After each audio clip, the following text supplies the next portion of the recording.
नमस्कार, मैं हूं आपके साथ कविता राणा और आप देख रहे हैं न्यूज एक्सप्रेस। उत्तर प्रदेश की सियासत में एक ऐसा दृश्य सामने आया है जिसने सिर्फ भीड़ को नहीं बल्कि पूरी राजनीति को हिलाकर रख दिया है।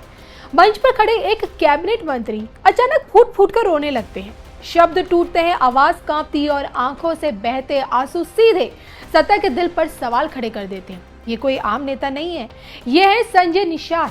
निषाद पार्टी के राष्ट्रीय अध्यक्ष और योगी सरकार में कैबिनेट मंत्री। लेकिन सवाल ये है कि सरकार में रहते हुए सरकार पर ही आरोप। मंत्री की आंखों पे आंसू या सियासत का नया हथियार। गोरखपुर में प्रांतीय अधिवेशन था और भीड़ हजारों में और माहौल पूरी तरह चुनावी।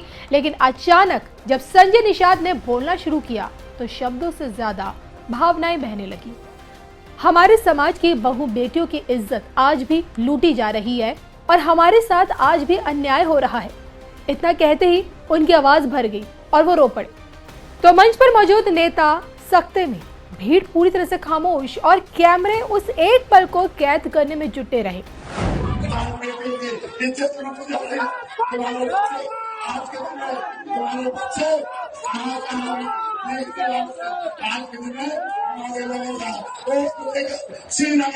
हमारे बच्चों को हमारे लोगों की इज्जत लूटी जा रही है। मैं तो तुम्हें कहूँगा, खड़ा हो जाओ, अपने बात अपनी पार्टी खड़ा करो, या खड़े हो जाओ कुर्सी से, अपने खड़ा हो जाओ, पार्टी खड़ा करो, घर घर धरना लगाओ और जय निषाद का नारा लगाओ।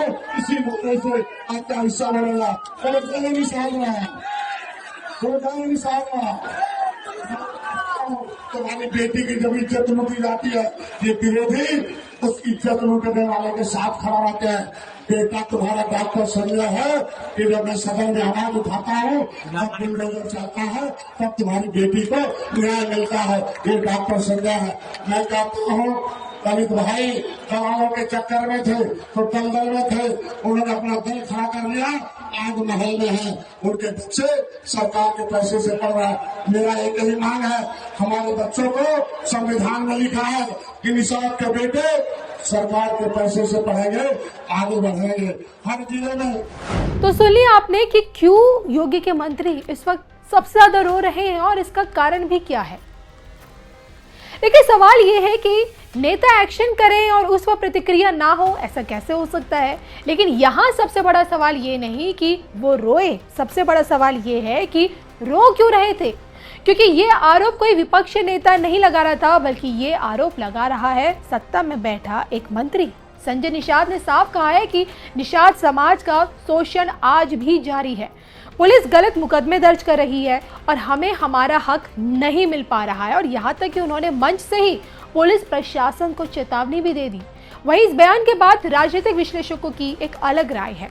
एक तरफ बीजेपी सरकार है जिसमें संजय निषाद खुद मंत्री हैं और दूसरी तरफ वही मंत्री उसी सरकार पर सवाल उठा रहे हैं। ये विरोधाभास सिर्फ बयान नहीं, ये एक बहुत ही बड़ा राजनीतिक संकेत है। जानकारी कह रहे हैं कि संजय निषाद लंबे समय से ये मांग उठा रहे हैं। उनका तर्क है कि अंग्रेजों ने निषादों को क्रिमिनल ट्राइब घोषित किया है और आज़ादी के बाद भी उन्हें उनका हक नहीं मिला है।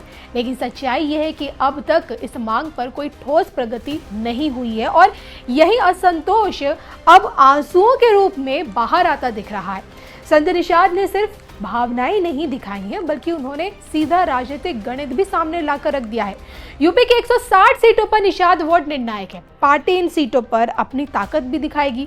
5 अप्रैल तक 4 बड़ी रैलियां होंगी और योगी सरकार को साफ संदेश दिया है कि ये सिर्फ दर्द नहीं, ये एक रणनीतिक संदेश है। अब सबसे बड़ा सवाल ये कि क्या ये आंसू असली थे या सिर्फ सियासत का एक सोचा समझा दांव। राजनीतिक जानकार इसे इमोशनल कार्ड बता रहे हैं और अपने समाज को भावनात्मक रूप से जोड़ना और नाराज कार्यकर्ताओं को साधना। क्योंकि जब आप कहते हैं ना कि मैं सरकार में हूं लेकिन मजबूर हूं, तो आप एक साथ 2 मैसेज दे देते हैं। समाज के बीच अपनी विश्वसनीयता बचाते हैं और सत्ता के सामने अपनी ताकत भी दिखा देते हैं। अब देखना ये होगा कि मंत्री जी के यही घड़ियाली आंसू क्या आगे काम करते हैं या फिर भाजपा कार्यकर्ता जैसे हमेशा की तरह उन्हें ट्रीट करती आई है वैसे ही करती रहेगी। इस पर आप क्या सोचते हैं, कमेंट करके बताइएगा जरूर।